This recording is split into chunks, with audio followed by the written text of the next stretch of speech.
नमस्कार दोस्तों, आपके अपने चैनल अर्चना के बोल पर एक बार फिर आपका स्वागत है। मित्रों, जिंदगी में अगर कुछ कर गुजरने की तमन्ना रखते हैं तो हर समस्या के लिए बेहतर प्रबंधन को आजमाना चाहिए। कठिन परिश्रम और गहन लगन के बावजूद सफलता तब मिलती है जब आपका प्रबंधन मजबूत होगा।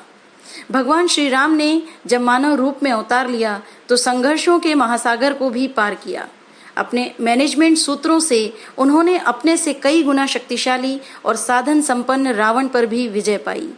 मित्रों, आज हम आपको उन्हीं भगवान श्री राम के जीवन से कुछ ऐसे सूत्रों को बताने जा रहे हैं जिन्हें अपनाकर हम भी उनकी तरह स्वयं को आदर्श मानव बना सकते हैं।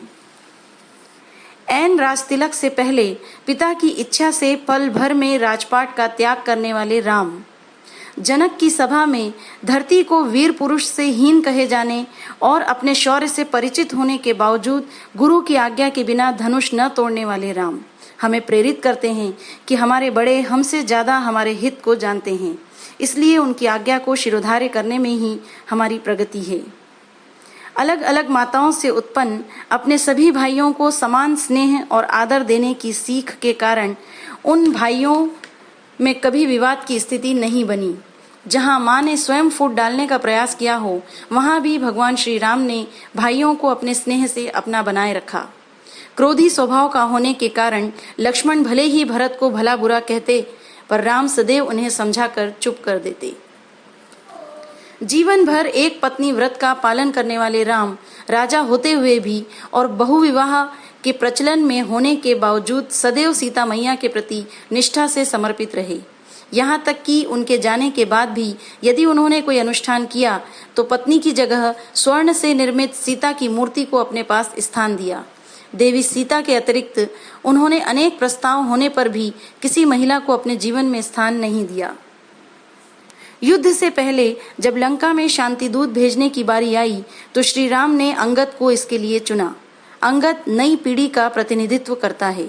श्री राम का अंगद पर इतना भरोसा जताता है कि मौका मिलने पर नई पीढ़ी को आगे बढ़ाना चाहिए। समय पर मौका न मिलने से नई पीढ़ी हताश हो सकती है। वनवास के दौरान भगवान श्री राम शबरी से मिले।